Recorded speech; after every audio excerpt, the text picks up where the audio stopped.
జీవితానికి ఓ తోడు కోరుకోవడమే ఆమె తప్పైంది.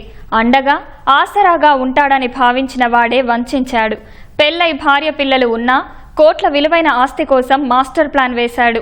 భర్త కుమారుడు చనిపోయిన ఆమెను తెలివిగా బురిడీ కొట్టించి అనుకున్నది సాధించాడు. తీరా బంగారు ఆభరణాల దగ్గరకు వచ్చేసరికి అయ్యగారి బండారం మొత్తం బయటపడింది. దెబ్బకు పెట్టాబేడా సర్దుకొని పరారయ్యాడు.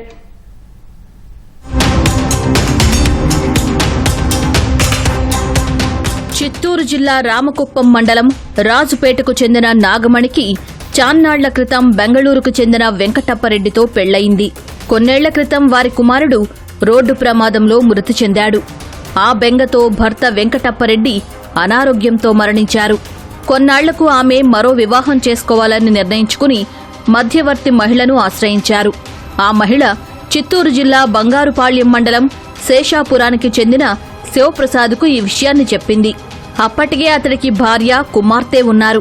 అయినా నాగమణి ఆస్తిపరురాలని తెలుసుకున్న శివప్రసాద్ ఓ పథకం పన్నాడు. తన భార్య కుమార్తె కోవిడ్తో మరణించారంటూ నకిలీ మరణ ధ్రువపత్రాలు తయారు చేసి నాగమణికి చూపాడు. శివప్రసాద్ చూపిన పత్రాలను నాగమణి నమ్మడంతో 2022లో ఇద్దరూ పెళ్లి చేసుకున్నారు.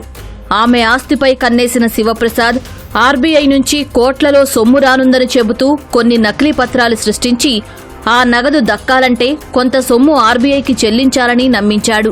భర్తే కదా అని ఆమె నమ్మడంతో తన తండ్రి, సోదరుడు, వదినల ఖాతాల్లోకి ఆమె నుంచి సొమ్ము బదలాయించుకున్నాడు. అప్పటికే నాగమణి సంతకాలు ఫోర్జరీ చేసిన శివప్రసాద్ బెంగళూరులో మొదటి భర్త నుంచి ఆమెకు సంక్రమించిన 15 కోట్ల విలువైన భూమిని, 10 కోట్ల విలువైన భవనాన్ని అమ్మేశాడు. ఆమె ఆభరణాలను కూడా బ్యాంకుల్లో తనఖా పెట్టాడు.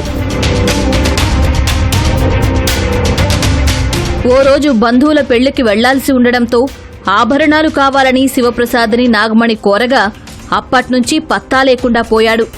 మోసపోయానని గ్రహించిన నాగమణి భర్తను వెతుక్కుంటూ బంగారుపాళ్యానికి రాగా అప్పటికే అతనికి భార్య, కుమార్తె ఉన్న విషయం తెలిసింది.